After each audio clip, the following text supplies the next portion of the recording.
ప్రియ తండ్రి యేసయ్యా, ప్రియ తండ్రి యేసయ్యా, నీవే నాకు తోడయ్యా, నీవే నాకు తోడయ్యా, ప్రియ తండ్రి యేసయ్యా, ప్రియ తండ్రి యేసయ్యా.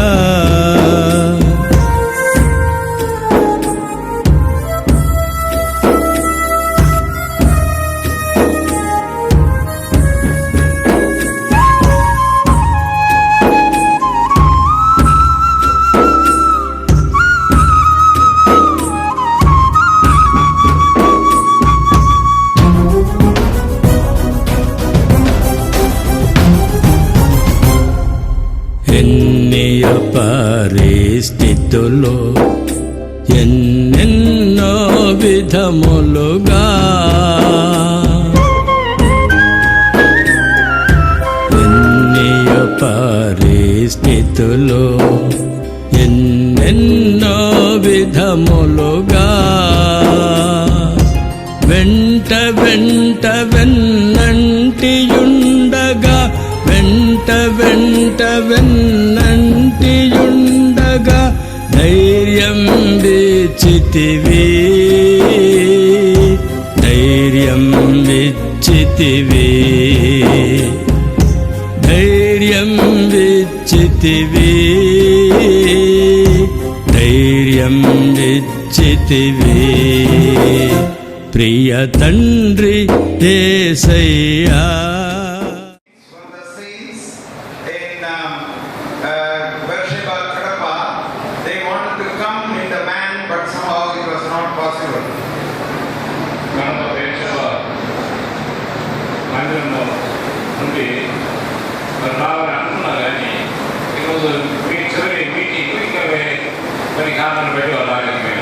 We have been praying for our dear brother, because Brother Solomon, son of Brother Sundaraj, has been in touch with me, giving us the update regarding his health.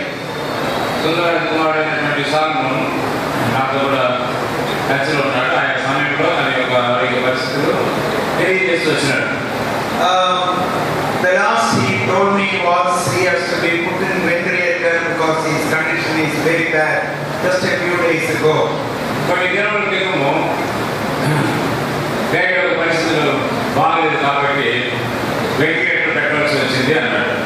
So in a wonderful way I had the opportunity to come to Kadapa, and the home call of his servant came at a time that I could also come and be with you all. దేవుని అద్భుతమైనటువంటి విధానంలో నేను Kadapa special meetings కొరకు రాగలిగినాను. అదే సమయంలో తను కాల్సిన సుందరరాజు గారి ఈ యొక్క మహిళలో ప్రవేశించిన సందర్భంగా వారిని ఆదరించడానికి మిమ్మల్ని చూసేదానికి ప్రభు నాకు ఈ యొక్క అవకాశం ఇచ్చారు. I would like to share a few thoughts, although my association with brother నేను చూశాను చాలా కాలం నుండి. అయినా మాకంతా బాగా పరిచయమే. నేను చూసినటువంటి సందర్భాలు చాలా ఉన్నాయి. అయితే మాకు అంత సమీపమైనటువంటి సంబంధాలు లేకపోయినప్పటికీ నేను దేవుడు last time when I came here, I don't know when, but maybe about 6 months ago, at that time he was keeping good health, although he was undergoing dialysis. దాదాపు 6 నెలల క్రితం నేను వచ్చినప్పుడు ఆయన డయాలసిస్ లో ఉన్నప్పటికీ ఆరోగ్యవంతంగా కనపడ్డాడు. He was always having a smiling face. The joy of the Lord was always with him. I was with him, although he was suffering much because of the dialysis. ఈ భౌతికమైనటువంటి డయాలసిస్ బట్టి ఎంతో బాధ ఉన్నప్పటికీ ప్రభువులో ఆనందము సంతోషం ఆయన ముఖంలో చూడగలిగాను. And he was carrying on with his responsibility. తనకున్నటువంటి ఆత్మ సంబంధమైనటువంటి బాధ్యతలన్నింటినీ కూడా తాను నెరవేర్చగలిగినాడు. And now, even as we look into God's word and share a few thoughts, shall we pray? దేవుని వాక్యం నుండి కొన్ని వచనాలు చదివి ప్రియ తండ్రి యేసయ్యా, నాకు తోడయ్యా, నీవే నాకు తోడయ్యా, ప్రియ తండ్రి యేసయ్యా, ప్రియ తండ్రి యేసయ్యా.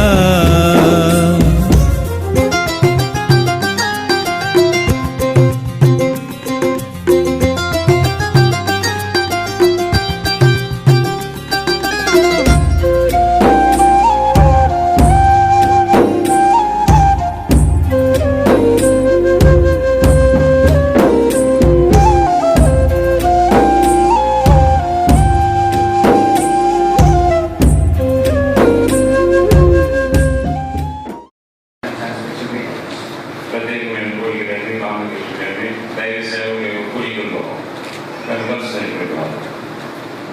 సుందరరాజు రోజులతో మాకు పరిచయం. Used to meet often in God's own prayer meeting, convocation and transmission meetings. ప్రత్యేకమైన కోరిక రండి, కాంపిటీషన్ రండి, దైవ సేవ కూడికల్లో కనుకొస్తున్నాయి. And for the last about 5 years, he was suffering from kidney problem. దాదాపు 5 సంవత్సరాల నుండి ఒక కిడ్నీ ప్రాబ్లంతో ఆయన బాగుపడుతూ వచ్చింది. He came for checkup to Vellore CMC hospital. Vellore CMC హాస్పిటల్కి చెకప్ వచ్చేవాడు. And recently after he was admitted there. ఇటీవల ఆయన అక్కడ హాస్పిటల్ అడ్మిట్ చేయబడ్డాడు. But it was already shared. అయినప్పటికీ ఆయన ఎంతో సహనంతో సంతోషం కనపడేవాడు. Never felt sorry for his sickness. దాని ఒక వ్యాధిని బట్టి చింతించబడతారు. When he was taking dialysis, I went and saw him in the dialysis room. He was in a big smile. ఆ డయాలసిస్ చేసేటప్పుడు ఆ రూమ్ వెళ్ళేటప్పుడు వచ్చేటప్పుడు కానీ చిరునవ్వుతో కనపడేవాడు. No sadness in his face. చెత్త అనేది కనపడేది కాదు ముఖంలో. What was the secret? ఏది రహస్యం ఏంటి? He enjoyed the grace of God. ఏమి ఒక కృపను అనుభవించగలిగినాడు. The Lord said, my grace is sufficient for you in all the institutions of life. తను ఎదుర్కొన్నటువంటి పరిస్థితి అన్నింటిలో కలిగిన అన్నింటిలో కూడా చేయని ఒక కృప అనేది తను తోడు. ఈ వ్యాధి వలన ఆయన వచ్చినటువంటి ఈ బాధను బట్టి ఎక్కడైనటువంటి ట్రీట్మెంట్ తప్పదండి. రైట్? దేనికైనటువంటి మన యొక్క మార్గంలో సునాయాసమైనటువంటి మార్గం అనుకుంటారా? అది విశాలమైనటువంటి మార్గం కాదు, అది ఇరుకు మార్గం, అది శిలువ యొక్క మార్గం, అది కఠినమైనటువంటి మార్గం. సమస్యలు ఉండేవాడు. ఎప్పుడు చూసినా కూడా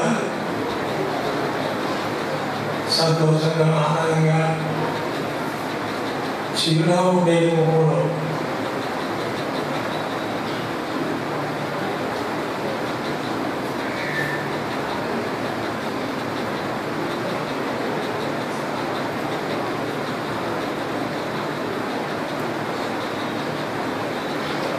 ఎన్నో స్థలాల్లో సేవ చేశాడు. ఆ వెళ్ళిన ప్రతి స్థలంలో క్షేమం కలిగించాడు. ఒక గొప్ప దైవజనుడు దేవుని ఇంట్లో బలమైన పరిచయమైనప్పటికీ ఆ గొప్ప దైవజనుని మరి దేవుడు అనేక పరిస్థితులను తీసుకెళ్ళాడు. ఆ వేదనకరమైనటువంటి సందర్భాలను మన ప్రభుత్వకి సహించగలిగేటువంటి ఓటుతో ఆ గొప్ప శ్రమలో మంచి అనుభవం కలిగిన దేవుని దైవదాసుడిగా ఆయన వాక్యమును చక్కగా బోధించగలిగిన వరము కలిగిన వాడు. ఆయన ఒక మాట చెప్పాడు, బాగుంటుంది. Old age is the gold age అనేవాడు. అంటే వారి ముఖంలో, ముఖ్యంగా సుందరరాజన్న ముఖంలో సంతోషమే నేను గమనించాను. కాబట్టి ఈ సంతోషకరమైన జీవితం క్రీస్తులో అందరికీ ఉండాలని మనకు మాదిరి చూపించేవాడుగా ఎన్నో ఇబ్బందులు ఎదుర్కొన్నప్పటికీ మాదిరికరంగా ఉంటూ వచ్చాడు. నా వివాహము 1980 సంవత్సరం ఏప్రిల్ 10వ తేదీ జరిగింది. ఆనాడు నుంచి ఇంతవరకు 2 సంవత్సరాలు 40 సంవత్సరాల దగ్గర దేవుడి చిత్తానుసారంగా జరిగింది కాబట్టి ఎంతో చక్కగా మా జీవితాన్ని నడిపిస్తూ వచ్చినాను. 1984 సంవత్సరం మరి నాకు చాలా అనారోగ్యం ఏర్పడింది. పూర్తిగా నడవలేని పరిస్థితి ఏర్పడింది. మరి అలాంటి సమయంలో 3 నెలలు ఆసుపత్రిలో, తర్వాత 3 నెలలు ఇంట్లో పూర్తిగా నడవలేని పరిస్థితి అన్నమాట. అస్సలు మంచం తిరగకూడదని చెప్పినారు డాక్టర్స్. అలాంటి పరిస్థితుల్లో మరి దేవుని దాసులు ఎంతగానో పరిచర్య చేసి వచ్చినటువంటి అన్న చేసిన పరిచర్య చాలా గొప్పది. ఆడవాళ్ళు కూడా చేయలేరు అంత పరిచర్య చేస్తూ వచ్చినప్పుడు. చిన్నపిల్లలు ఆ సమయంలో అదొక అంధకార గడిగా దేవుడు ఏర్పాటు చేస్తున్నాడు. ఎవరు కూడా విశ్వాసులు కూడా ఆ సమయంలో, నేను ఆసుపత్రి నుంచి డిశ్చార్జ్ అయినప్పుడు ప్రార్థన చేస్తున్నా, ప్రభువా మరి నేను నడవలేని పరిస్థితిలో మరి ఎవరు పరిచయం చేస్తారు, నాకు పూర్తి ఆరోగ్యమైనా ఇవ్వండి, లేక ఎవరైనా పరిచయం చేసిన వారిని ఏర్పాటు చేయండి, లేకపోతే నన్ను తీసుకోండి. ఈ 3 దేవుడితో చెప్పుకున్నాను అనమాట. తర్వాత ఇంటికి వెళ్ళినాము. ఒక 2-3 రోజులు బాగా హుషారుగా పరిచయం చేస్తాడు. ఇంకా 4వ రోజు నాకు చేత కాదు అని చెప్పి అన్నం ఒకటి వండి పప్పు స్టవ్ మీద పెట్టి పోయి పండుతున్నాడు. ముందుగా పండ ఉంది, ఆ పండ మీద పండుతున్నాడు అనమాట. 2 అవుతుంది టైము. నాకేం ఆకలి అవుతుంది, మందులు వేసుకుంటా కదా, ఆకలి అవుతుంది. ఇప్పుడు ఎంత పిలిచినా బాగా గాఢంగా నిద్రపోయినా, ఎంత పిలిచినా వేయడం లేదు. అప్పుడు సరే నువ్వే నన్ను నా ఆకలి తెలుసు, నీ వాక్యంతో నన్ను మరి తృప్తిపరచని చెప్పి ప్రార్థన చేసుకుంటే బైబిల్ చదువుకున్నాను. ఆ సమయంలో యెషయా గ్రంథం 55:2 వచనం, నా మాట జాగ్రత్తగా ఆలకించి మంచి పదార్థం బోధించు. ప్రభువా నీ మాటకైతే ఇంకా శ్రేష్టమైన ఆహారం ఏముంది అని అంటే ప్రార్థన చేసుకుంటా నిద్రపోయింది. తర్వాత మెలకు వచ్చింది. అప్పుడు లేచి అయ్యో ఇంత టైం అయింది, బాబు ఆకలి అవుతుంటుందని చెప్పి అప్పుడు గబగబా తాలింపు వేసి పప్పు లేపి తినబెట్టాను. అప్పటి నుంచి అద్భుతమైన శక్తిని దేవుడు తన దాసులకు అనుగ్రహించినాడు. అసలు మందిరం పనులని మొత్తం బోరింగ్లో నీళ్లు పట్టుకు రావాలా, మందిరం ఓడ్చాలా, చాపలేయాలా, పిల్లలు రెడీ చేయాలా. నాకు డైలీ మాంసం మార్కెట్కి వెళ్ళి మాంసం తీసుకొచ్చి వండి మళ్ళీ నాకు స్నానం చేపించి మొత్తం A to Z. మళ్ళీ 2వసారి కూడా 2005లో పులివెందల్లో ఉన్నప్పుడు అట్లాగే లంగ్ ఇన్ఫెక్షన్ అయ్యి అప్పుడు కూడా చాలా ఆసుపత్రులు, ఒక దగ్గర బాగా కాబట్టి ఇంకో దగ్గరికి అట్లా చాలా ఆసుపత్రులు, బెంగళూరు, కడప, అనంతపురం అన్ని ఆసుపత్రులు జరిగిన, హైదరాబాద్. లాస్ట్కి ఇంకా ఎక్కువైపోతుంది దగ్గు.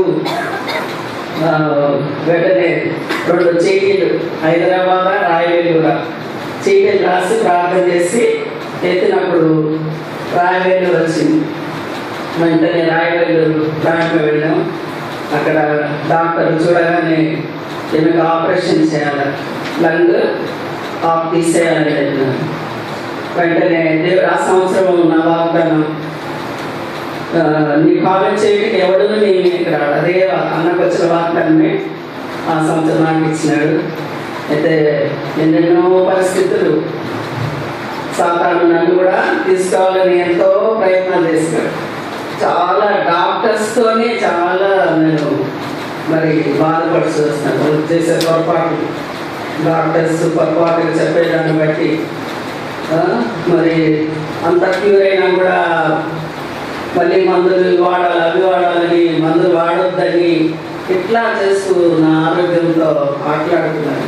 చాలా అసలు దేవుడు ఆ వాగ్దానం ఇచ్చి కాపాడినాడు. ఆ రీతిగా మరి నేనే ముందు పోవాల్సిందని అయితే దేవుడు నన్ను ఉంచినాడు. అన్నకి పరిస్థితులు ఈ విధంగా వస్తాయని తెలుసు కదా ఆయన పరిచర్య చేయడానికి. కాబట్టి అన్న 2005 నుంచి కూడా డయాలసిస్ మొదలైంది. అప్పటి నుంచి కూడా చాలా రాత్రి పగళ్ళు మరి ఎంతో ప్రయాసపడుతూ వచ్చినమాట. రాత్రులు 3 గంటలకు లేచి ఆకలి అవుతుందంటే వెంటనే ఏదో ఒకటి ఉప్మానం చేసి పెట్టాలి. ఒక్కోసారి 2 గంటలకి, ఒకసారి 4 గంటలకి. అయితే దేవుడు అద్భుతమైన శక్తిని నాకు తీసుకువచ్చినాడు. కొన్నిసార్లు చేత కాదు మరి దేవుని దగ్గర ఏడ్చుకునేదానికి, ప్రభావ మరి నువ్వు శక్తి ఇవ్వకుంటే నాకు చేత కాదు.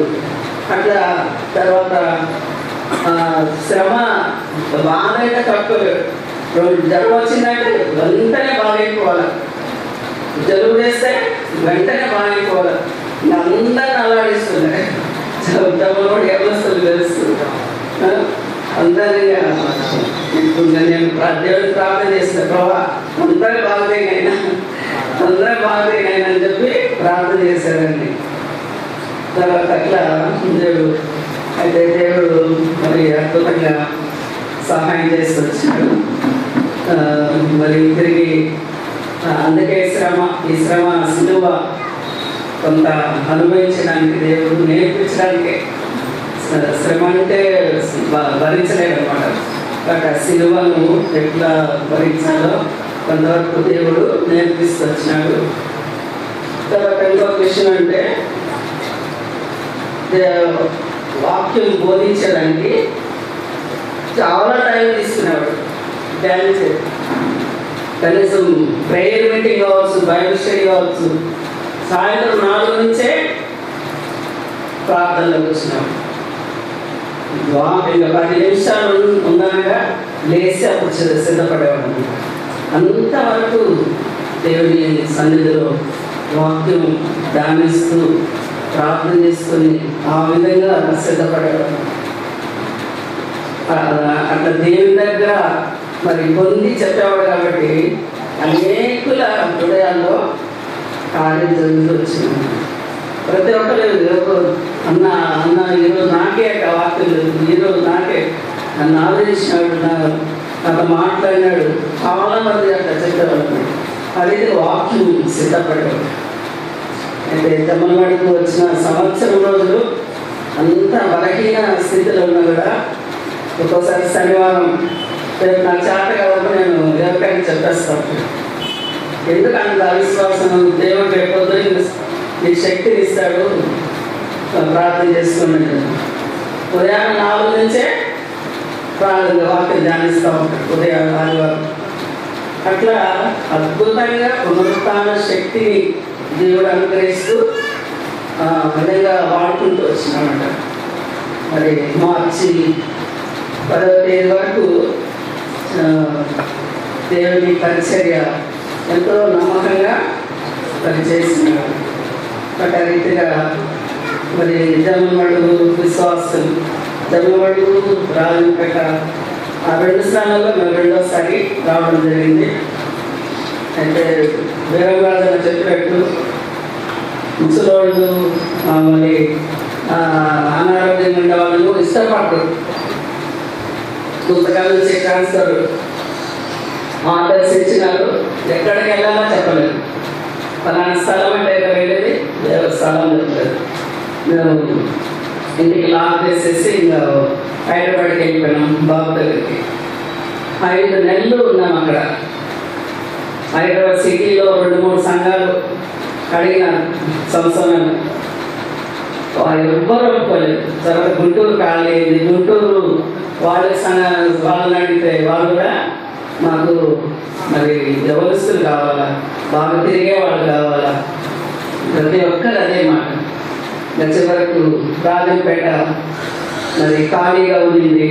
అక్కడ మరి విశ్వాసులు కూడా అంతకుముందు 92 నుంచి 99 వరకు చేసిన పరిచర్యను బట్టి అభిమానంతో వాళ్ళు మరి రమ్మని పెంచుకున్నారు.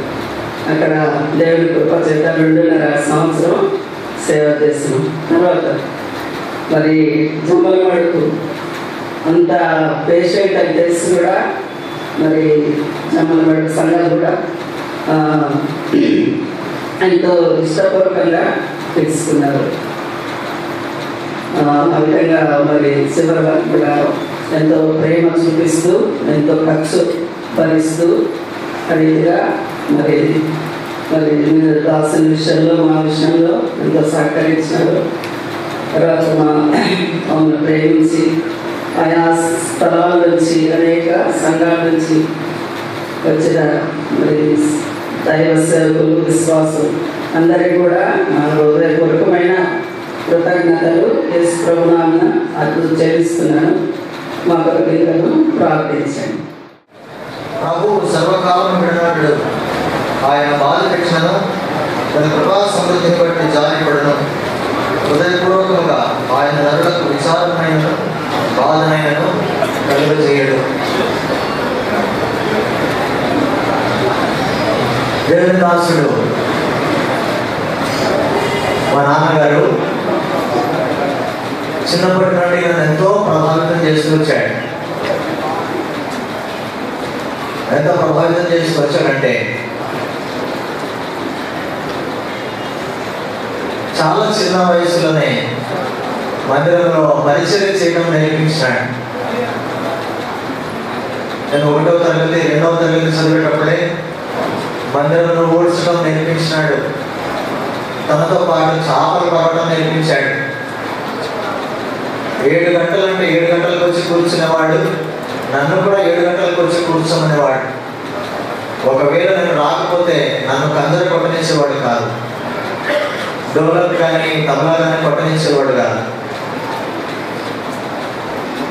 ఖచ్చితంగా ఉదయకాలము ప్రార్థన వాక్యము చదివితే తప్ప నాకు పాలు బ్రేక్ఫాస్ట్ పెట్టేవాడు కాదు. చాలా క్రమశిక్షణ నేర్పించినాడు. ఆయన నన్ను కొట్టినది నాకు చాలా తక్కువ గుర్తు. నన్ను కొట్టింది చాలా తక్కువ. అయినా కానీ క్రమశిక్షణ ఎట్లా నేర్చుకున్నానంటే ఆయన చూపులోనే నాకు సమస్తం అర్థమయ్యేది. అది కోపము చూపు కాదు, బెదిరింపు కాదు, కొట్టడం కాదు, అది ఏమి చూపో నాకు ఇప్పటికీ అర్థం కాదు. కానీ క్రమశిక్షణ నేర్పించాడు. కుటుంబ ప్రార్థనలో కూర్చొని ఖచ్చితంగా బైబిల్ చదవాల్సిందే. ఒకవేళ చదవలేదంటే రేయ్ చదువు అని చెప్పి ఎప్పుడు లేదు. ప్రకటన 1:4 చదువు అన్నాడు. ఈ ప్రవచన వాక్యములు చదువువాడును ఆ మాట చెప్పాడు. నాకు ఇప్పటికీ గుర్తుందని.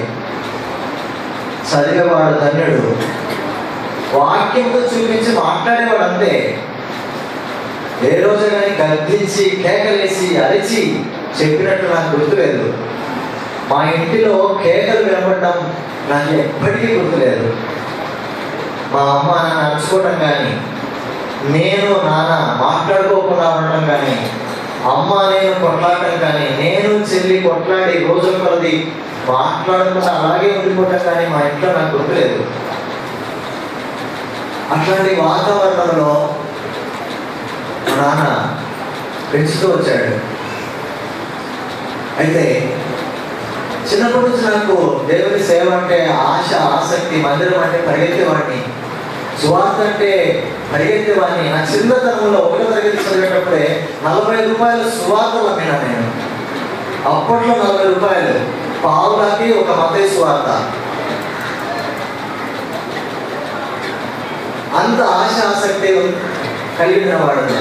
మేము ఆదరికి వచ్చిన తర్వాత ఆ సంఘంలో ఉన్నటువంటి పరిస్థితులను బట్టి నాన్నను ఎట్లా వాళ్ళు ఆయనతో వ్యవహరిస్తూ వచ్చారని చూసి నేను చాలా చిన్న వయసులోనే అట్లా చూసి ఒక రకమైన ఒక ఇంప్రెషన్ నాలో పడిపోయింది. ఏంటి సినిమా అంటే ఇట్లా ఉంటుందా? వాళ్ళు చాలా కఠినంగా మాట్లాడేవాళ్ళు. వాళ్ళందరూ ఒకటి, నాన్నతో పాటు కొంతమంది ఉండేవాళ్ళు, వాళ్ళు ఒకటి. అయినా కానీ ఒక పెళ్లికి వెళ్ళినప్పుడు వాళ్ళకి వెళ్ళి ప్రైజ్ లాడ్ చెప్పాడు. అన్న ప్రైజ్ లాడ్. వాళ్ళు నలుగురు వాళ్ళు నిలబడ్డారు. నలుగురు దగ్గరికి వెళ్ళి పెళ్లి అయిపోయిన తర్వాత అన్న ప్రైజ్ లాడ్ అంటే నేను మనం చెప్పం అన్న. సరేలే నేను పక్కకి వెళ్ళిపోయాను. అవన్నీ నాకు హృదయంలో ఒక రకమైన ఇంప్రెషన్ని క్రియేట్ చేస్తూ వచ్చినాయి. తర్వాత దేవుని దాసుడు నా యొక్క చదువు విషయంలో ప్రతి విషయానికి కూడా ప్రార్థన మీద చాలా ఆధారపడుతూ వచ్చాడు. దేవుని డబ్బు ఖర్చు పెట్టే విషయంలో నాకు నేర్పిస్తూ వచ్చినాడు. నాన్న నాకు డబ్బులు ఇచ్చి గట్టిగా పట్టుకునేవాడు. ఏంటి నా ఇచ్చేది 10 రూపాయలు, ఇంత గట్టిగా పట్టుకున్నాడు ఏంటి అని 10 రూపాయలు ఇచ్చేది. గట్టిగా పట్టుకుని ఇచ్చినప్పుడు ఏమంటాడంటే, ఇది దేవుని డబ్బు, జాగ్రత్తగా వాడాలి అన్నాడు. జాగ్రత్తగా వాడాలంటే నేను ఏం చేసేవాడంటే ఆ మాట సాధారణంగా చెప్తాడు అంతే. ఆ మాట నాకు చాలా రోజుగా పనిచేసేది. కేకలేడు, గట్టి అలవాడు, ఆ మాట చెప్పి పంపించాడు. నేను సినిమాకి ఎలా వెళ్ళాలని తెలుసండి. దేవుడి డబ్బు కదా, ఈ 10 రూపాయలతో నేను బ్రేక్ఫాస్ట్ చేయాలి ఉదయకాలం. వాటి నా బ్రేక్ఫాస్ట్ చదువుకుంటా ఆ 10 రూపాయలతో నేను సినిమాకి వెళ్తాను అంటే ఆయన మాట్లాడిన మాట, ఆయన చెప్పిన దానికి అంత నాలో ప్రభావితం చేసి దేవుడి డబ్బు, దేవుని భయము అనేటువంటిది నాలో కలుగుతూ వచ్చింది. ఆయన స్కూటర్ కొనుక్కోవడానికి ఆయన కొనుక్కున్న మోపెడికి 5,000 తేడా. 5,000 ఉంటే స్కూటర్ వస్తుంది. అయితే 5,000 పెట్టి స్కూటర్ కొనలే, తన దగ్గర ఉన్న డబ్బులతో వెళ్ళి ఆ మోపెడ్ కొనుక్కున్నాడు. అట్లా డబ్బుల విషయంలో చాలా జాగ్రత్తగా ఉండేవాడు. రాజంపేటలో మేము డాడీ దేవుని సేవలో ఉన్నప్పుడు డబ్బులు అడిగేవాళ్ళు ఎవ్వరు లేదు. ఇక్కడ రాజంపేట వాళ్ళు ఉన్నారు, వాళ్ళు అడగండి. డాడీ వచ్చినప్పుడు అక్కడ వచ్చే చందా 40 రూపాయలు. మేము బయటికి వచ్చేసరికి 8 సంవత్సరాల తర్వాత అక్కడ వచ్చే చందా 20,000 రూపాయలు. అడిగేవాళ్ళు ఎవరు లేరు. కానీ మా తర్వాత వసంత్ కుమార్ అంకుల్ వచ్చాడు. ఇప్పుడు ప్రస్తుతం అంకుల్ కొండకల్లో ఉన్నారు. ఈయన రాసిన బిల్స్ చూసి ఆశ్చర్యపోయారంట. ఆయన ఏంటయ్యా కొద్దిగా 10 రూపాయలు రాశాడా, కరివేపాకు 10 రూపాయలు రాసి పెట్టాడా, ఇట్లున్నాయి మరి బిల్స్ అంటే అన్నాడు. అడిగేవాళ్ళు లేరు. అన్ని నమ్మకంగా వెళ్ళేటప్పుడు వాళ్ళకి హ్యాండ్ ఓవర్ చేసి వెళ్ళిపోయాడు. కనుక డబ్బుల విషయంలో చాలా నమ్మకంగా ఉండినాడు. అదే మాకు కూడా నేర్పించినాడు. కనుక చదువు విషయంలో కూడా ఎక్కడే కానీ అవకతవకలు, మా చదువు చదివించడానికి అక్రమంగా లేకపోతే ఇంకొక రకంగా వేరే వాళ్ళని అడగడం కానీ ఇలాంటివి చేసినట్టు నాకు అస్సలు గుర్తులేదు. అవన్నీ మన విశ్వాసంతో చదివించగలిగినాడు.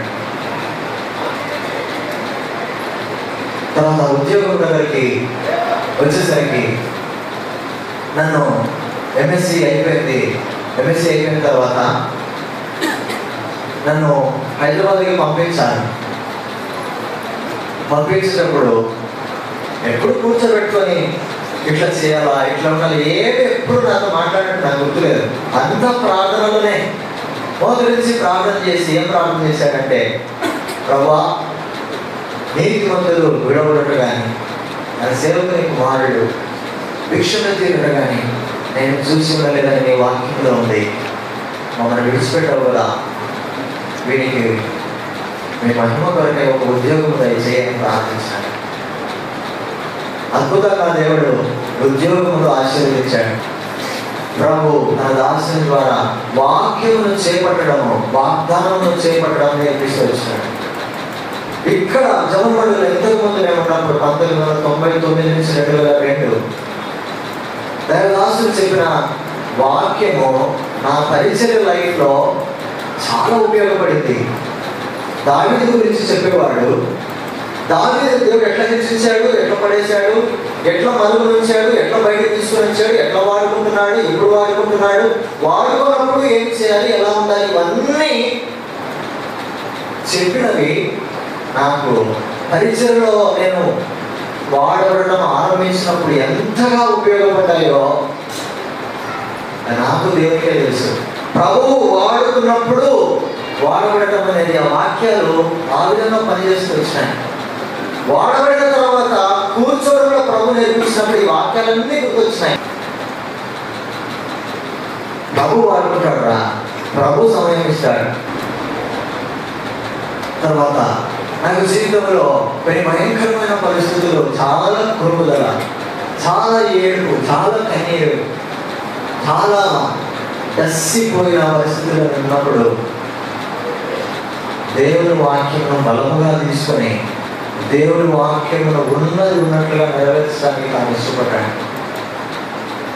దేవుని వాక్యమును నాకు చూపించి ప్రోత్సహించేవాడు.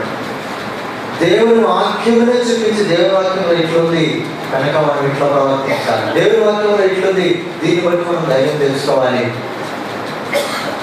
దేవుని వాక్యానికి విరుద్ధంగా చేయకూడదు అని చెప్పేవాడు. చాలా డాడీకి రెండవ దశ లాంటి దశ ఒకటి వచ్చింది. ఆయన డయాలసిస్కి తన ఆరోగ్యము నీరసించిపోయినప్పుడు, కృంగిపోయినప్పుడు, అప్పటికి తన గుండెల నుంచి బయటకు వచ్చేసాను. అది డాడీకి రెండవ దశ అని చెప్పచ్చు. ఒక కొత్త ట్రైనింగ్ గాడ్ సర్వెంట్ సంఘంతో ఎట్లా ఎదురు చూస్తారో అలా ఎదురు చూశాను. నేను అనుకున్నాను, ప్రభా ఉద్యోగం అయితే ఇట్లు తిరగాల్సి వచ్చేదా? ఇవన్నీ నాలో సేవల గురించి, పరిచయం గురించి ఒక నెగిటివ్ వలయం లాంటి నాలో ఏర్పడుతూ వచ్చింది. విశ్వాసులు అంటే సంఘం అంటే చాలా బాధ అనిపించింది. ప్రజల ప్రవర్తన మీద నాకు అసహ్యం పుట్టింది.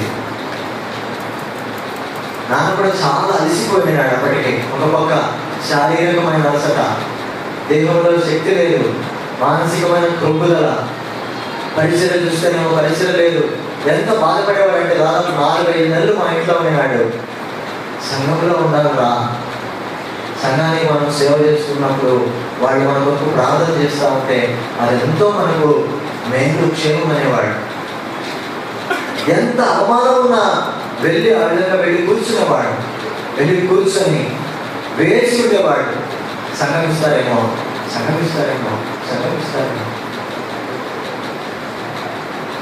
పరిస్థితులు అప్పటికే చాలా విపరీతంగా అయిపోయినాయి. డయాలసిస్ చేసుకుంటే 60% అలసిపోయేవాడు, కానీ రమ్మంటే వెళ్ళిపోయి కూర్చునేవాడు. దేవుని కృపను బట్టి అద్భుతంగా రాజపేట సంఘం మమ్మల్ని ఆహ్వానించింది. ముందున్నసారి దాసులు చేసిన సేవను బట్టి కృతజ్ఞతగా సంతోషంగా ఆహ్వానించినారు.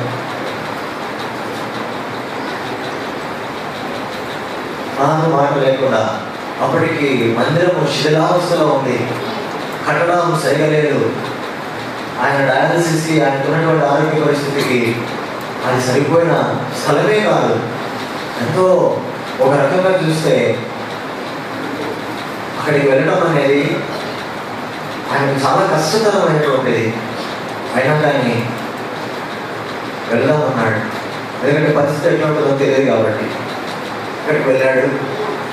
దాదాపు చాలా కష్టంగానే అక్కడి నుంచి కడప డయాలసిస్కి వెళ్ళేవాడు. చాలా దూరం కష్టపడి 2 సంవత్సరాలు దాదాపు అక్కడ పనిచేసినాడు. తర్వాత దేవుడు జమ్మన్మడిలో ద్వారం తెరవజేసినాడు. ఇక్కడికి వచ్చిన తర్వాత జమ్మన్మడిలో సంఘంలో తన ఎంతో ప్రేమను పెంచుకున్నాడు.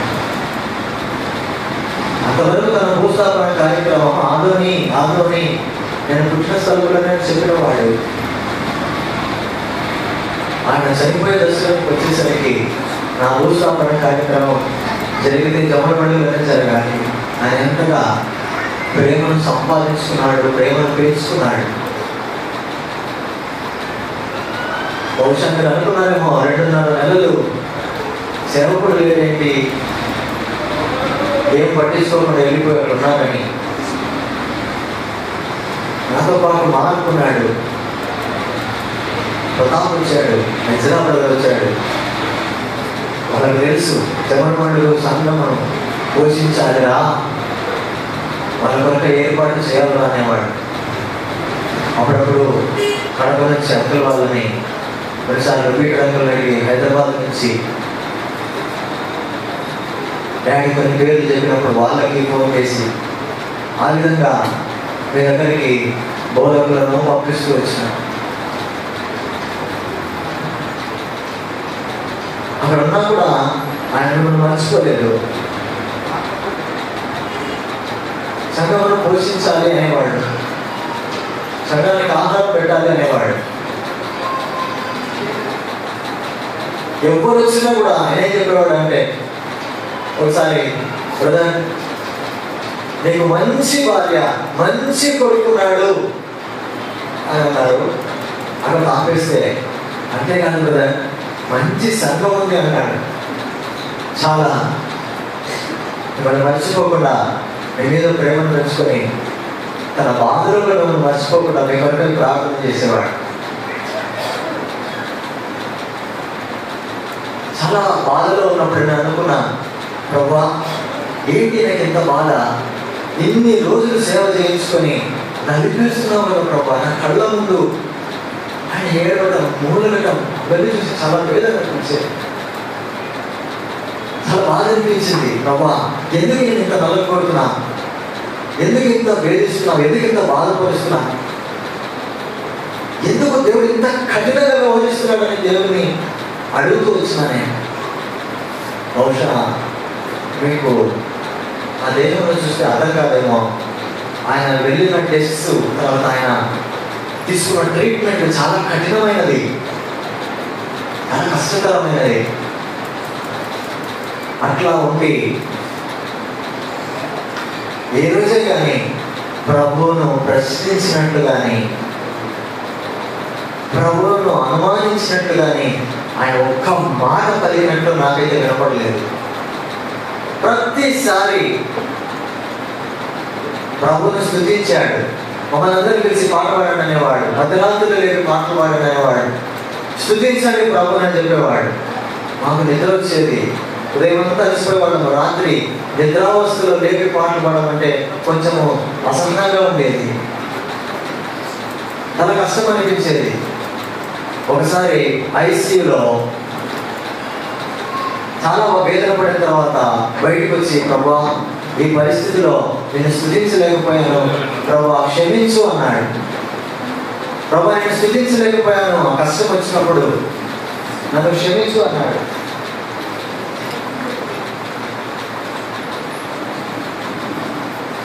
ప్రభువుని స్తుతించడం ఆయన ఎప్పుడు మర్చిపోలేదు. ఎప్పుడు ప్రార్థన చేసినా, ఎంత మూలుగుతున్నా, ఎంత వేదన కూడా వెళ్తున్నా ఆయన ఒక మాట అనేవాడు, మేము ప్రార్థన చేస్తే ఖచ్చితంగా ఆమేన్ అని పలికేవాడు. ఎంత నా వేదన ఉండని, ఆక్సిజన్ మాస్క్ పెట్టుండని, పైప్స్ పెట్టుండని, ఏమైనా పెట్టుండని ఆమేన్ అని పలికేవాడు. అంత ప్రార్థనను నమ్మాడు.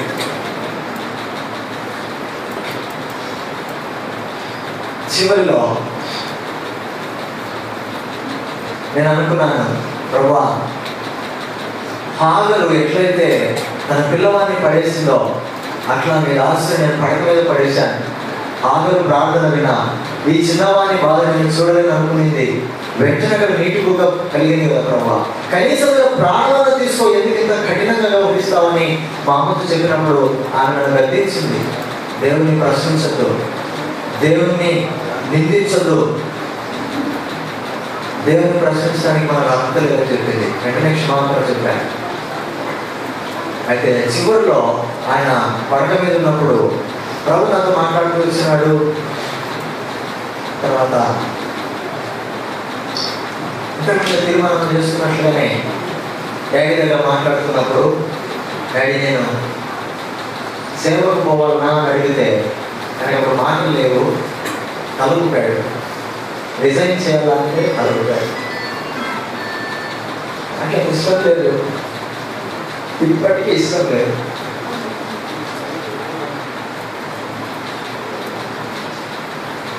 తర్వాత దేవుడు నాతో మాట్లాడాడు. నేను కావాలి కానీ నియమించుకుని అన్నాడు. ప్రభుకు అప్పగిస్తున్నాను, ఇంకా సంపూర్ణంగా సమర్పించుకోలేదు, నాకు అంత ధైర్యం లేదు. వెంటిలేటర్ మీద ఉన్నప్పుడు కూడా డాడీ నేను అప్పగిస్తున్నాను ప్రభువుకు అని అంటే తల ఊపినాడు. కళ్ళు తెలవలేదు, కేవలం తల ఊపినాడు. కనుక దయచేసి మా అందరి కొరకు ప్రార్థించండి. ప్రభు ఆయన ఎందుకు చివరిలో ఒక వారం పాటు అంత కఠినంగా పెట్టాడో ఒక చిన్న మాట చెప్పడం ముగించేస్తాను. ఒకవేళ కనుక తన దాసుని ఆ 1 వీక్ వెంటిలేటర్ పీరియడ్లో కనుక పెట్టకుండా ఉంటే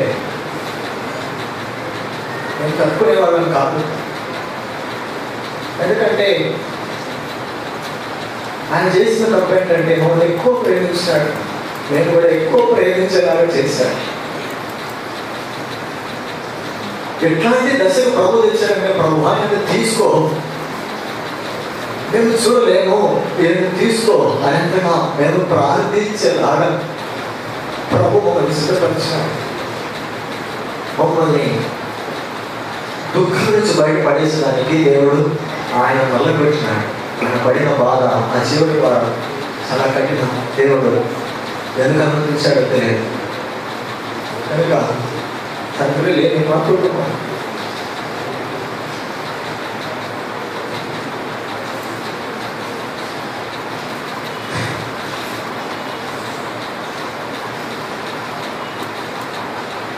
భర్త లేని మా అమ్మ పరిస్థితి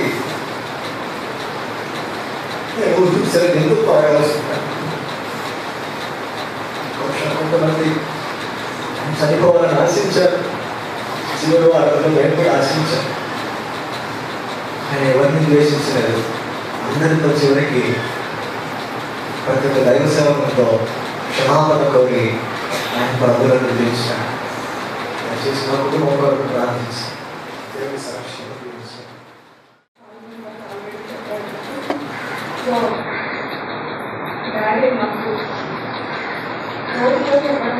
తన జీవితం ద్వారానే అనేక విషయాలు మనం నేర్పిస్తూ వచ్చాడు. ఏది కూడా తన లోటుతో కల్పించడం ఇక్కడ అలాంటివి చేయలేదు. కేవలం ఆయన జీవితాన్ని చూసి మాత్రమే మనం నేర్చుకుంటూ వచ్చాం. మనకు 45 years 60 దాకా అనుకుంటాం. ఎవ్రీడే అది మళ్ళీ 4 o'clock మోకాళ్ళ మీద ప్రార్థన చేసేవాడు. ప్రతిరోజు అందించేవాళ్ళు నేను. ప్రతిరోజు 4 o'clock మోకాళ్ళ మీద స్టేజ్ మీద ఎక్కడ పడుకుంటామో అక్కడ కంపల్సరీగా మోకాళ్ళ మీదకి వచ్చి గంటలో 2 గంటలో అలాగే ఉండేవారు. అది చాలా ప్రభావితం చేస్తుంది. తర్వాత మమ్మల్ని ఎలా పెంచాడో అన్నయ్య అని చెప్పేశాడు కాబట్టి మా పిల్లల్ని ఎలా పెంచాలో అనేది చాలా మమ్మల్ని ప్రభావితం చేశాడు. మీరు ఎలా పెంచాలి పిల్లల్ని అనేది ప్రతిరోజు ఈరోజు తీసి బయట చదివారా, ప్రార్థన చేస్తున్నారా, వాళ్ళకి చెప్తున్నావా అని ప్రతిరోజు అడిగేవాడు. తర్వాత తీసి నేను డెలివరీ అయిన తర్వాత గుడ్డకల్లో 6 months ఉంటూ వచ్చాను. అయితే నాన్న ప్రతిరోజు వాకింగ్కి వెళ్ళి వెంటనే ఆ బిడ్డ చిన్న బిడ్డ దగ్గరకు వచ్చి తల మీద చేతుల నుంచి ప్రభా ఈ బిడ్డకు చిన్నప్పుడే రక్షించు అని ప్రతిరోజు 6 months కంటిన్యూస్ గా చేశాడు. ఆ ప్రార్థనకు ఫలితంగా ఏంటో తెలియదు కానీ తన 8 ఏళ్ల వయసులో ప్రభు అంగీకరించింది. ఆ విషయం డాడీ కూడా తెలియపరచమైంది. డాడీ నిస్సి రక్షింపబడింది. తన పాపాలను ఒప్పుకుందని నిస్సి కూడా తనతో చెప్తూ వచ్చింది, తాతయ్య నేను రక్షణ పొందాను. అవునా నిస్సి రక్షణ అంటే ఏంటో నీకు తెలుసా అని అడిగినప్పుడు తను అన్నీ చెప్తుంది, క్లియర్గా చెప్పగలిగినాను. సో ఆ విషయంలో నాకు చాలా సంతోషించాడు. కాబట్టి ఆత్మీయంగా అలానే తెలుసుకుంటుంది నువ్వు అని చాలాసార్లు పిల్లల గురించి చాలా చెప్పేవాడు. మరి ఏ చిన్నది జలుబు రావద్దు, జ్వరం రావద్దు, వెంటనే ప్రార్థన చేసేవాడు. హాస్పిటల్కి వెళ్ళి టాబ్లెట్ వేసుకో అని పక్కన పెడితే ఫస్ట్ వెంటనే ప్రేయర్ చేసేవాడు. ఇంట్లో ఎవరికి ఏం జరిగినట్టు. సో నాన్న అలా నేర్పిస్తూ వచ్చాడు. మా పిల్లలకి కూడా మేము అదే నేర్పించాలని ఆశిస్తున్నాము. మా కుటుంబ ఆదరణ కోసం దయచేసి మీరందరూ ప్రార్థించండి. అలాగే జగన్నాథంలో ఉన్న ప్రతి ఒక్క విశ్వాసకి మాకు కుటుంబం మాకు ఎక్కువ చెప్తున్నాను. ఎంబడికి ఉన్నారు. గత కొన్ని దినాలుగా దేవుని రావాల్సిన చూసి వచ్చినప్పుడు ఇంకా ఎంత బాగా నేను నెరవేర్చుకుంటున్నాను. నిజంగా నిజమైనటువంటి క్రైస్తవునిగా ఈ లోకంలో పుట్టడం అనేది సామాన్యమైన విషయం కాదు. ఇప్పటికీ శివను సహించవలసిన అనేది దేవుని దాసం ద్వారా నేను గమనిస్తూ వచ్చినాను. అనేక మంది అనేక రకాలుగా జీవిస్తూ ఉండవచ్చు, కానీ నామకార్థమైన క్రైస్తవ జీవితంలో జీవిస్తూ ఉండవచ్చు, కానీ దేవుడిని నచ్చే బిడ్డగా దేవుని ఇష్ట ప్రకారం నడుచుకునే బిడ్డగా బ్రతకాలి అంటే ఇది చాలా కష్టమైన విషయం. అది ఎక్కువ ద్వారా చాలా ఎదురుగా ఉంటుంది, దాంట్లో చాలా పోరాటం ఉంటుంది. ఆ విషయం నేను గమనిస్తూ వచ్చినాను. రెండవదిగా దేవుని రాసుడు దేవునితో గడిపే సమయాన్ని ఎంతో ఆనందించేవాడు. దేవుని రోజుతో గడిపే సమయాన్ని ఆనందించేవాడు. వ్యక్తిగతమైన ప్రార్థన, కుటుంబ ప్రార్థన, వ్యక్తిగతంగా బైబిల్ ధ్యానం, కుటుంబంలో బైబిల్, వీటన్నిటిలో కూడా క్రమం తప్పకుండా ఉండేవాడు. పరిస్థితి ఎలా ఉన్నప్పటికీ కూడా ఆరోగ్యం సహకరించినప్పుడు కానీ సహకరించకపోయినప్పటికీ దేవుని వాక్యాన్ని వదిలిపెట్టేవాడు కాదు. హాస్పిటల్లో కూడా తగ్గిపోయింది. ఎవరి స్థితిలో కూడా బైబిల్ తెరిచి వాక్యం చూడమైన వాడు ఆయన పోషణ చదివితే ప్రార్థన చేసేవాడు. దేవుడితో ఆ సహవాసాన్ని ఆయన ఎంతో ఆనందించాడు. అందుకే నేను చెప్పగలను, ఆయన మంచి పోరాడినాడు అని, ఆయన విశ్వాసాన్ని ఆయన కాపాడుతున్నాడని చెప్పగలను. నాలుగు కృపలు తెలియజేసుకోవచ్చింది.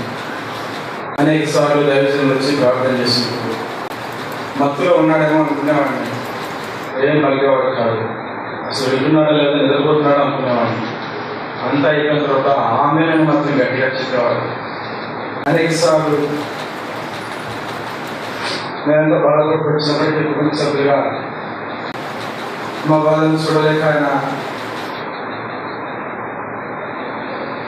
మేము ఆయన ఆదరించాల్సి పోయి దాని పరిస్థితుల్లో దేవుని వాక్యం ద్వారా ఆయన ఆదరణ పొంది నెమ్మది పొంది ఆ ఆదరణతో మమ్మల్ని ఆదరించే విధానము అది ఎంతో నేర్చుకోగలిగిన విషయం. అది నన్ను ఎంతో ప్రభావితం చేస్తూ వచ్చింది. చివరిగా ఒక అనుభవాన్ని చెప్తాను.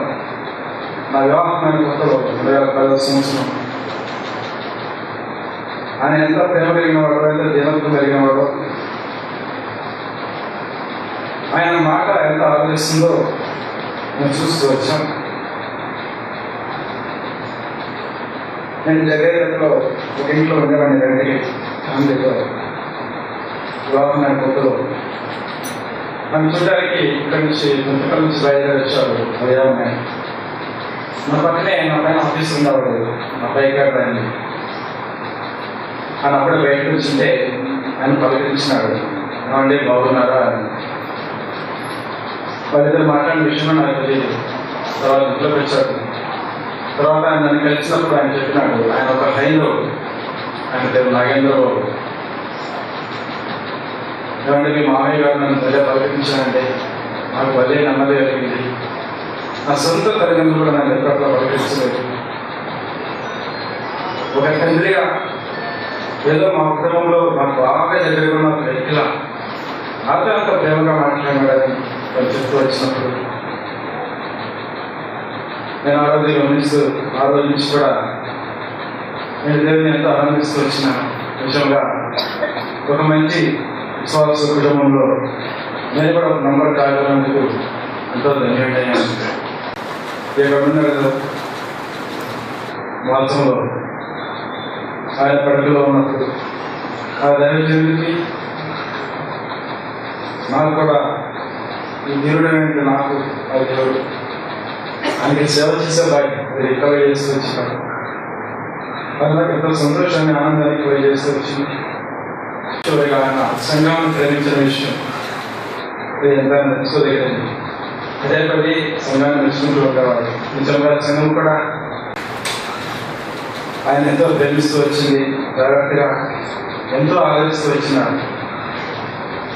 బాధాకరమైనటువంటి వికటమైనటువంటి ఆయాసకరమైన స్థితిలో తను బాధలో ఉన్నప్పుడు రాజంపేట నిలబడు రెండు కూడా ఆయన ఎంత ఆలోచిస్తూ వచ్చింది.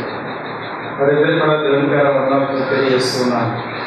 దయచేసి కుటుంబ ప్రార్థన కొరకు మీకు ప్రార్థనలో వ్యక్తిగత ప్రార్థనలో ఆత్మ గురించి కూడా భవిష్యత్ విషయంలో జ్ఞాపకం చేసుకొస్తున్నాను, ప్రార్థన చేస్తున్నాను. దయచేసి దేవుడి యొక్క సాక్ష్యం తీర్చున్నాను. ఒక ఎత్తు అయితే మా కుటుంబంలో ఒక్కొక్కరి అనుభూతులు, ఒక్కొక్కరి అనుభవాలు మరి మా బావగారైనటువంటి సుందరరాజు గారితో చాలా శ్రేష్టమైనవి. సుందరరాజు గారు సేవ పరీక్షలకు వచ్చిన తర్వాత మరి అక్క ఇంతకుముందు చెప్పినట్టుగా అది కొద్ది మాసములలో లేక కొద్ది సంవత్సరాల్లో ప్రభు అత్యధికంగా హెచ్చించినటువంటి వ్యక్తి. సేవలో పరిచయంలో మా బావగారు సుందరరాజు గారు చాలా తక్కువ వ్యవధిలో, తక్కువ సమయంలో ప్రభు సేవలో ఎదగడానికి ఒక ప్రాముఖ్యమైనటువంటి స్థానాన్ని సంఘంలో ప్రజల హృదయాల్లో సంపాదించుకోవడానికి చాలా తక్కువ సమయం తీసుకున్నాడు. వివాహం అయిన తర్వాత కొద్ది కాలం తర్వాత ప్రభు సేవ కొరకై ఆయన ప్రభు పిలుస్తున్నాడు అన్నటువంటి ఉద్దేశాన్ని గుర్తించి మా నాన్నగారితో పంచుకున్నప్పుడు మరి తగినటువంటి సూచనలు ప్రార్థన చేసి మరి వ్యవసాయం దగ్గరికి పంపించారు సేవ తల్లి కొరకై కర్నూలులో. కొన్ని మాసాలు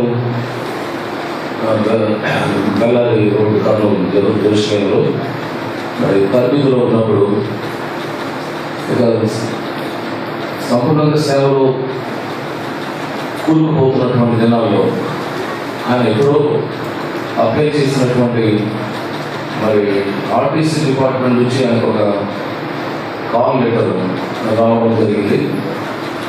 మరి ఆ లెటర్ అందుకున్న తర్వాత మరి చాలా సఫలమైనట్టు ఏం చేయాలో, జాబ్లోనికి వెళ్ళడమా లేక సేవలో నిలబడిపోవడమా. ప్రభు పిలిచాడు సేవ కొరకు అని తీర్మానం చేసుకుని మరి విషయం ప్రార్థన మందిరంలోకి సేవలో నిలబడడం జరిగింది. చక్కగా తరబీదులో వెళ్తున్నారు. ఆ సమయంలో ఆయన ఒక కాల్ లెటర్ రావడం మరి మా నాన్నగారిని అడిగినప్పుడు మరి వ్యవసాయం అడగండి ఆయన ఎటువంటి సలహా ఇస్తాడు. వ్యవసాయం అడిగినప్పుడు ఇదే అసలైనటువంటి నీవు చేస్తున్న తీర్మానం నాకు మీద చేయబెట్టావు. మరి ప్రభు సేవ ప్రభు పిలిచాడు అని వచ్చావు. ఇప్పుడు ఉద్యోగం కొరకై కాల్ లెటర్ వచ్చింది అనుకున్నాం. తీర్మానం చేసుకోవాలి, నీకు ఏ కావాలో నేను తీర్మానం చేసుకోవాలి. ఆ దినాలు మరి ఎటువంటి ప్రార్థన, ఎటువంటి విధానంలో ప్రభు సంఘం కనిపెట్టేమో కానీ ఖచ్చితంగా తీర్మానం వారు చేస్తున్నారు. ప్రభు సేవ కొరకై మేము ముందుకు సాగుతాం అన్నటువంటి ఆ తీర్మానంలో సేవ కొరకై ముందుకు సాగారు. ఒకరోజు నేను బాంబే పనిచేసి బాంబే జాబ్లో ఉన్నదిన తెల్లవారుజామున నాకు ఫోన్ చేశాను. అంటే ఆయన చేయలేక లేక విసిగిపోయి కాదు కానీ ఎంతగా ఆ పరిస్థితి తనను వేధించిందో అన్న మాటకు మరి ఆయన ఫోన్ చేసి సువర్ణ నేను ఇక నా చేత కాదు, మీరు మీ అక్కను తీసుకెళ్ళండి అన్నమాట. నేను ఉద్యోగంలో బాంబేలో జాబ్ చేస్తాను దినాల్లో ఉదయకాలం ఫోన్ చేశాను. మరి బయటకాలుగా చావుకు దగ్గర అవుతున్నటువంటి పరిస్థితులు. ఇక ఈయన ఎంత సేవ చేశాడో మరి ఆ మాటల్లో కొంత అర్థమవుతుంది, ఎంత కష్టపడ్డాడు.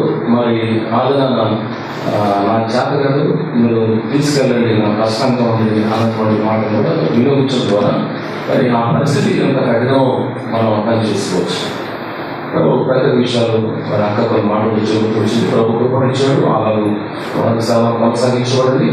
మరి అనేక స్థలాల్లో, దాదాపు 10 స్థలాల్లో మరి 1951 సంవత్సరం నుంచి వారి సేవ పరిచయం చేశారు.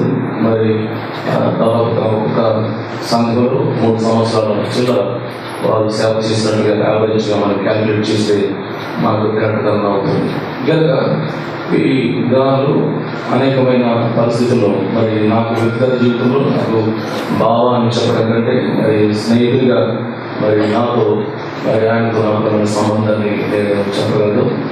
మరి వివాహ సమయంలో కూడా ఆయన రాసినటువంటి అనేక పాటలు మొట్టమొదటి పాట మరి శ్రీయేసు ప్రభువే నా రాజు చోటు అనబడిన పాటతోటి మరి చాలాసేపు ఆ పాటలో కూర్చొని మరి తన పెళ్ళిలో ఆయన పాడుతున్నాడు. ఆ పాట నేను ఆనందించాను. ఆయన తన పెళ్ళిలో ఆ పాట ఆయన పాడుతున్నాడు. చివరి దినాల్లో మరి ఆయన మరణ పడకకు సమీపించిన దినాలు మరి ఒక విధంగా మరి వేరే మాట్లాడుతున్నప్పుడు తన నిర్భయంగా ఎంత ధైర్యంగా తన మాటల్లో మరి చెబుతూ వచ్చింది. వాస్తవానికి మేము కుటుంబ సభ్యులుగా మరి ఏదైనా ఇలాంటి జరిగితే మరి అక్కను ఆలోచన ఎలా ఆమె కట్టుకుంటుందా అన్నటువంటి అనేక మేము కుటుంబం అనుకుంటూ వచ్చాం. ఇప్పుడు ఆమె మమ్మల్ని ఆలోచన కనుక చాలా కష్టంగా ఒక వాస్తవంగా ఒక మాట చెప్పాలంటే మేమందరం కూడా కుటుంబంగా అందరం కూడా సిద్ధపడ్డాం. We are well prepared to face the situation. దేవుడికి నమ్మకంగా పనిచేస్తున్నాం కదా. మరి నాకు తెలిసినంత వరకు ఎక్కడ ఏ విషయంలో కూడా శరీరంతో లేక ఇతర విషయాలకు నేను రాజీ పడలేదు. చక్కగా నమ్మకంగా పనిచేస్తున్నాం. ప్రభు మరి ఆయన మార్గాల్లో నడవడానికి చూపిస్తున్నాడు. మరి నాకు ఆరోగ్యం ఇస్తే కొంతకాలం ఇంకా సేవ చేయించుకోవచ్చు కదా ప్రభు, నా చేత ఇంకా పని చేయించుకోవచ్చు కదా ఆరోగ్యం ఇస్తే. ఎక్కడైనా ప్రభుత్వం అపనమ్మకంగా మరి ఆయన మార్గాన్ని వదిలిపెట్టి మరి ఏ విషయంలో ప్రభుకు దొరికి కలిగిస్తే అది వేస్తుంది. అయితే ఉదయం నమ్మకంగా ప్రభుకు నమ్మకంగా పనిచేసాం. మరి ఆయనకి మేలు కదా, ఇంకొంతకాలం నాకు మంచి ఆరోగ్యం ఇస్తే ఎంత శ్రమ ఎంత కష్టం అని వచ్చారు. 2 సార్లు ఆయన బాగా నొప్పి, ఈ డయాలసిస్, మందులు, ఇంజక్షన్లు మరి ఇవన్నీ చూస్తుంటే చాలా బాధ అనిపించింది. మరి ఇప్పటి పరిస్థితుల్లో మరి 2 సందర్భాల్లో అడిగినప్పుడు ఇంత కష్టం, ఎంత నొప్పి, ఇంత బాధ ఓర్చుకోలేనటువంటి పరిస్థితి. చాలాసార్లు మరి జపబడికి వెళ్ళిపోదాం మరి అని కొన్ని విచిత్రమైన కొన్ని విషయాలు అక్కడ పంచుకుంటారు. ఆఫీస్ టైంలో నీళ్ళు పెట్టారా, మరి అందరూ షాపులు వేసారా, మైక్ రెడీ పెట్టారా అన్నటువంటి పలవరింతలు కూడా మరి చేసుకోవచ్చారు. చివరికి నేను హాస్పిటల్ ఉండడం తీసుకెళ్ళండి, మరి జ్వరంలో గోడలైనా నాకు చూపించండి అన్నటువంటి మాటలు కూడా పలుకుతూ వచ్చారు. మరి ఇటువంటి మరి ఎంత కష్టం, శరీరంలో బాగా నొప్పి, పరీక్షలు, మరి ఒక హాస్పిటల్ నుంచి మరో హాస్పిటల్ వస్తే మళ్ళా కొత్తగా మరి పరీక్షలు చేసేవారు, ఇంజక్షన్లు ఇచ్చేవారు. ఆ 3 హాస్పిటల్లో అలాంటి పరిస్థితులు జరిగాయి. ఎందుకు ఇంత కష్టంగా, ఇంత భయంకరంగా శరీరం మీద వేదన ప్రభు అనుమతించాడు అన్నప్పుడు నేను ఒక చిన్న మరి అనుభవం చెప్పాను. ఎలాంటి మనసుందో సుందరరాజు గారికి కూడా అలాంటి మనసు, అలాంటి ప్రేమ, అలాంటి యొక్క పరిచర్యలో మరి ఓపిక, ఓర్మి, కష్టమైన శ్రమైన మేము అనుకున్నాము మొట్టమొదటిగా వైలెటమ్మను ప్రభు తీసుకుంటాడేమో అనుకున్నాం. ఆ భార్య విషయంలో కూడా ఆయన ఎంతో ఓపిక కలిగి మరి ఆయన పరిచర్యను కొనసాగిస్తూ అందరికీ మరి ప్రేమను, అనుబంధాన్ని చూపిస్తూ ఆయన సేవలో ముందుకు కొనసాగుతూ వచ్చాడు. ఇవన్నీ ఇంత అనేక సంఘాలు ఇక్కడ చుట్టుపక్కల కానివ్వండి, మైసూరు కానివ్వండి, రాజంపేట కానివ్వండి, అన్నయ్య ఎక్కడెక్కడ పనిచేస్తారో అందరూ ఇంత అభిమానిస్తున్నందుకు నాకు చాలా ఆనందంగా ఉంది. మరి ముఖ్యంగా అసలు ఆదరణ ఇలా జరిగితే కనుక ఎంతమంది నేను చూసేవాడు కాదని నేను అనుకుంటున్నాను. ఎంతమంది సంఘస్థులు కానివ్వండి, దైవతులు కానివ్వండి, ప్రతి ఒక్కరికి నేను అందరికీ చాలా వందనాలు తెలియజేస్తూ ముగిస్తున్నాను. Thank you. అధికంగా హెచ్చించండి దైవదాసుల జీవితంలో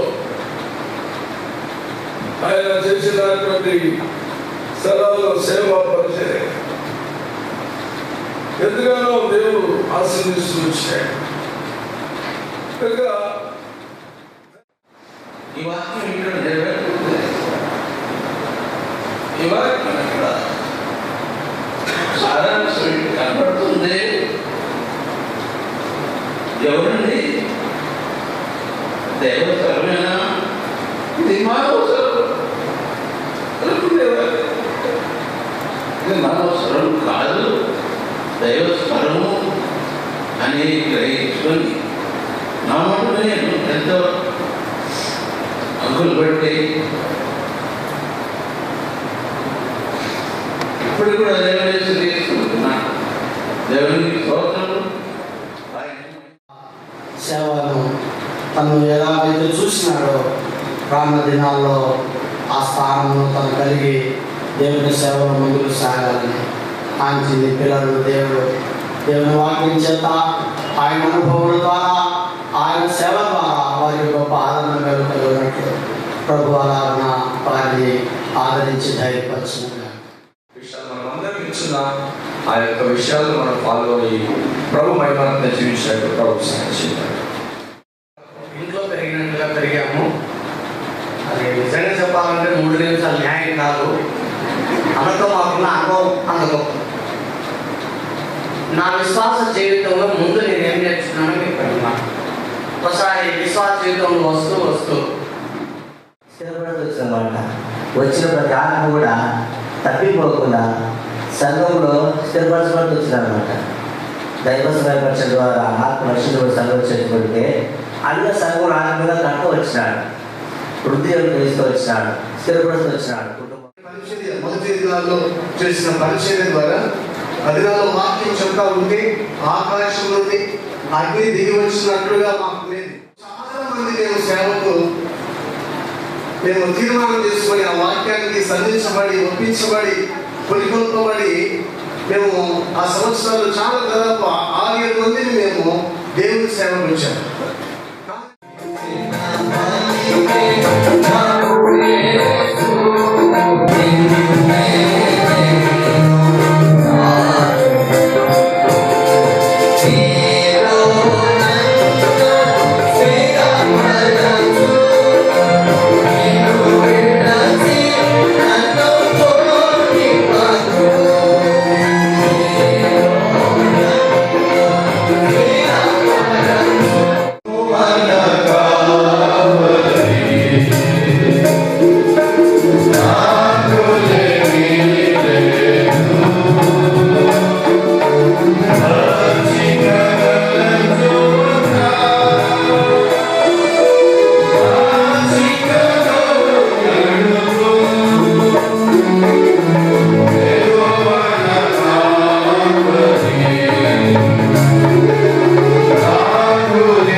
సహాయపడిందని ఆ పాట పాడిన తర్వాత అప్పటికే ఇక్కడ దాదాపు 2 వారాలు చాలా ఇబ్బంది పడ్డాడు.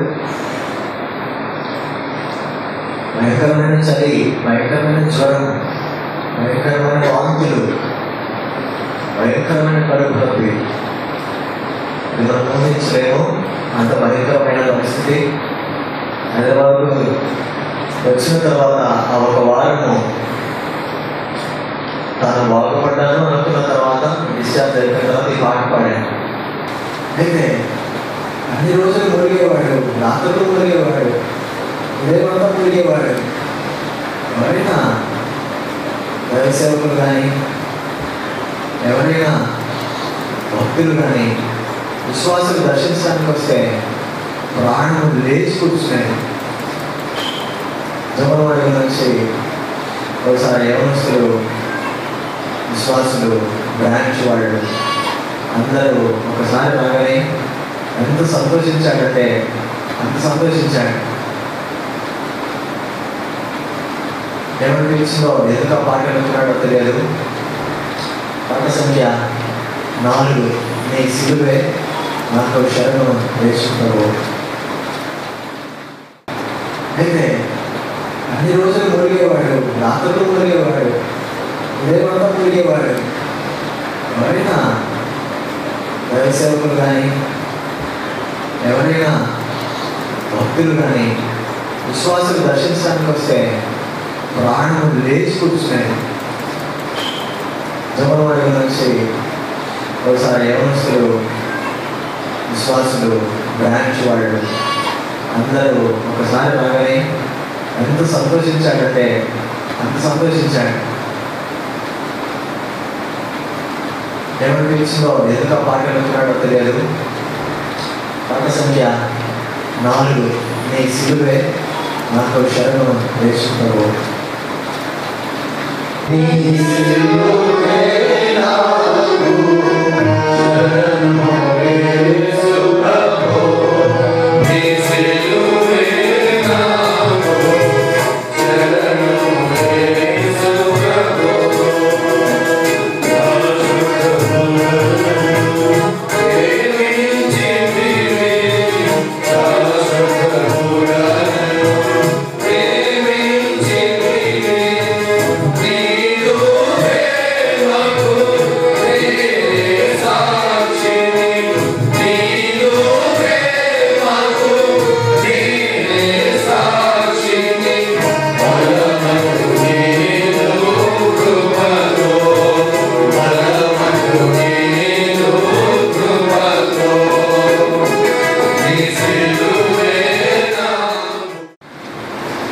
బాగా బాధపడుతున్నప్పుడు డయాలసిస్ గురించి చాలా విషాదంలో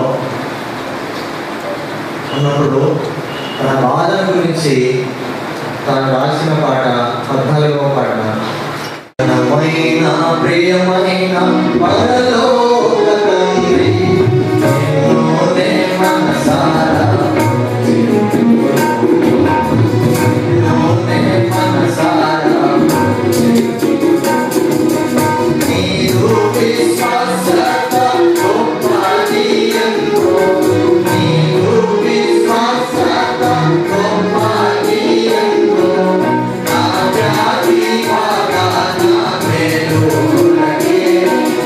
I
నీవిచ్చిన సేవను చేతున్ శ్రమలెన్నో వచ్చినను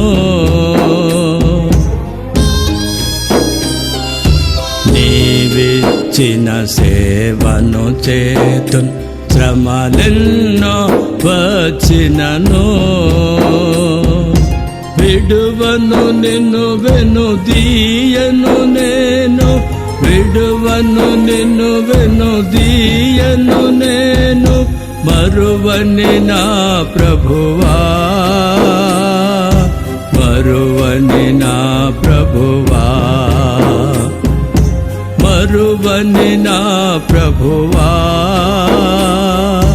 మరువని నా ప్రభువా ప్రియ తండ్రి యేసయ్యా ప్రియ తండ్రి యేసయ్యా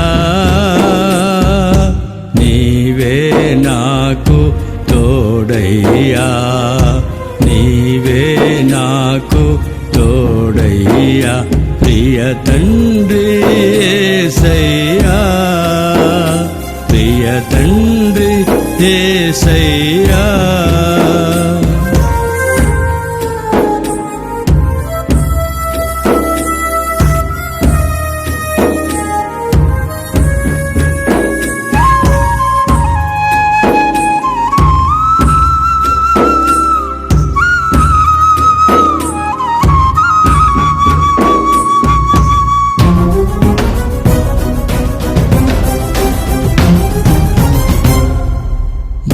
బలహీనుడను కాక బలవంతుడయుండునట్లు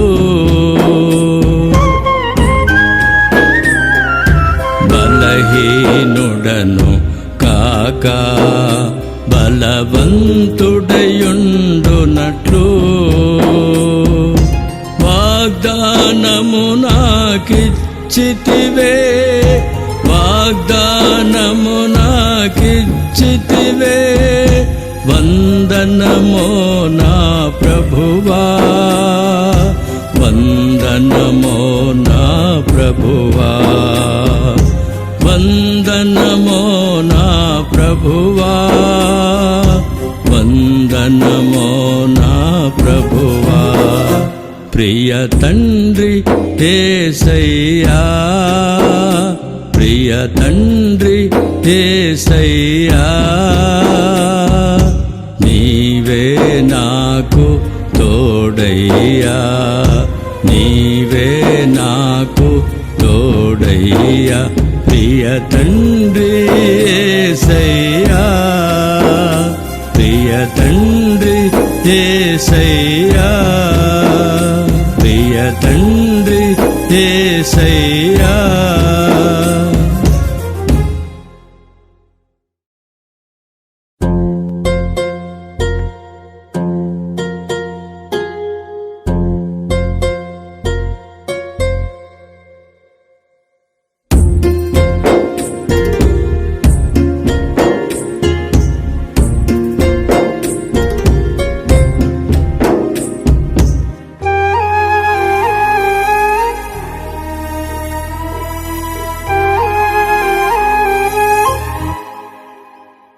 ప్రియ తండ్రి యేసయ్యా ప్రియ తండ్రి యేసయ్యా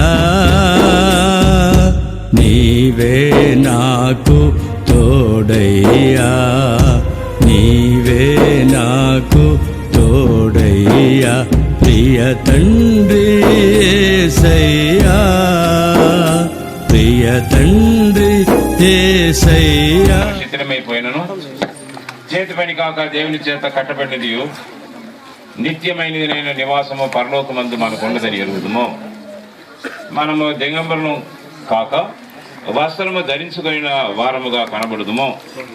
కాబట్టి పరలోకం నుండి వచ్చు మన నివాసము దీనిపైన ధరించుకొని ఆపేక్షించుచు దీనిలో మూలుగుచున్నాం. ఈ గుడారములనున్న మనము భారము మోసుకొని మూలుగుచున్నాం. ఇది తీసివేయవలనని కాదు కానీ మధ్యమైనది జీవం చేత మింగి వేయబడినట్లు ఆ నివాసమును దీనిపైన ధరించుకొని కోరుచున్నాము. దీని నిమిత్తము మనలను సిద్ధపరిచిన వాడు దేవుడే, మరియు ఆయన తన ఆత్మను సంచకరువు మనకు అనుగ్రహించి ఉన్నాడు. విడిచూపు వలన కాక విశ్వాసం వల్లనే నడుచుకుంటున్నాము కనుక ఈ దేహములో నివసించున్నంత కాలము ప్రభువునకు దూరముగా ఉన్నామని ఎరిగి ఉండి ఎల్లప్పుడూ ధైర్యం గలవారమే ఉన్నాం. ఇట్లు ధైర్యం కలిగి ఈ దేహమును విడిచిపెట్టి ప్రభువునతో నివసించడానికి ఇష్టపడుతున్నాం. కావున దేహమందున్నను దేహమును విడిచినను ఆయనకి ఇష్టమై ఉండవలనని మిగులు ఆపేక్షించున్నాం. ఎందుకనగా తాను జరిగించిన కిరీలు చొప్పున అవి మంచివైనను సరే చెడ్డవైనను సరే దేహములో జరిగించిన వాటి ఫలమును ప్రతి వాడును పొందినట్లు మనమందరమును క్రీస్తు న్యాయపీఠం ఎదుట ప్రత్యక్షము కావలేను. వారు హక్కుదారులు అవుతారు. దేనికి హక్కుదారులు? పరలోకానికి. అదే పాడింది, పరలోకము నా దేశము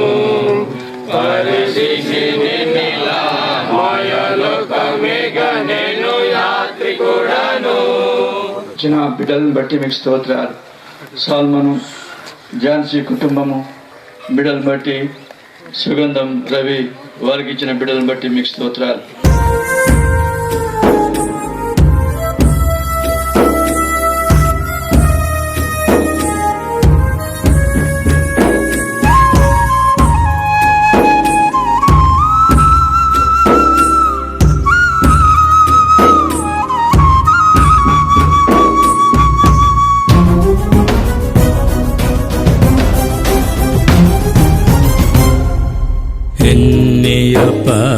పరిస్థితుల్లో ఎన్నెన్నో విధములుగా ఎన్నెయ పరిస్థితుల్లో ఎన్నెన్నో విధములుగా వెంట వెంట వెన్నంటియుండగా వెంట వెంట వెన్నంటియుండగా ధైర్యం విచ్చితివి ధైర్యం విచ్చితివి ధైర్యం విచ్చితివి ధైర్యం విచ్చితివి ప్రియ తండ్రి యేసయ్యా. ఈ యొక్క శరీరం మట్టిలో నుండి వచ్చింది కనుక ఆదాముతో మీరు సర్వీసుల ప్రకారం నీవు మట్టిలో నుండి తీయబడ్డావు కనుక మన్నైపోదు అని మీరు సెలవించిన ప్రకారం ఈ యొక్క భౌతిక కాయమును మట్టికి మన్నుగా మేము ఈ భూమికి అప్పగిస్తున్నాం. అయితే యేసుక్రీస్తులో మీరు మాకు అనుగ్రహించినటువంటి శుభప్రదమైన నిరీక్షణ ఉంది. శ్రేష్టమైనటువంటి పునరుత్థానం, అక్షయమైనటువంటి శరీరంతో, మహిమ కలిగినటువంటి శరీరంతో, ఆత్మీయమైనటువంటి శరీరంతో మీ దాసులు ఒకానొక దినము ప్రభు బోర శబ్దముతో ఆయన వచ్చినప్పుడు ఆయన లేపబడతాడు. మళ్ళీ మేము కలుసుకుంటాం. సదాకాలం నిత్య బంధంలో ప్రభుత్వం కూడా ఉండబోతున్నాం. ఈ గొప్ప నిరీక్షణతో మీ దాసుని యొక్క భౌతిక కాయాన్ని ఈ యొక్క మట్టికి అప్పగిస్తున్నాం. కుటుంబాన్ని మీరు ఆదరించి ధైర్యపరిచి వారిని బలపరచండి. వారి కుటుంబ కొరకు, పిల్లల కొరకు, వారి యొక్క పిల్లల కొరకు, బంధువులు, అలా విశ్వాసులు, దైవ సేవకులు అందరి కొరకు మీ యొక్క నిత్యమైనటువంటి ఆదరణ చేత ఆదరించును. మా యొక్క దినం వచ్చినప్పుడు మేము సంసిద్ధంగా ఉండినట్టు మీరు కృప చూపించమని మీ దయాసానికి కుటుంబాన్ని, సంఘాన్ని, వచ్చినటువంటి వారందరినీ అప్పచెప్పుకుంటూ మా ప్రభువుని ప్రియరక్షుని యేసుక్రీస్తు నామములో ప్రార్థించి స్తుతించి వేడుకుంటున్నాం తండ్రి. మన ప్రభు అయిన యేసుక్రీస్తు వారి కృపయు, తండ్రి అయిన దేవుని అపారమైన ప్రేమ, పరిశుద్ధాత్మ దేవుని అన్యోన్య సహవాసము, నిత్యమైనటువంటి ఆదరణ సదాకాలం మరి ముఖ్యంగా మీ ఈ దాసుని యొక్క కుటుంబానికి తోడుగా ఉండును గాక. ఆమేన్.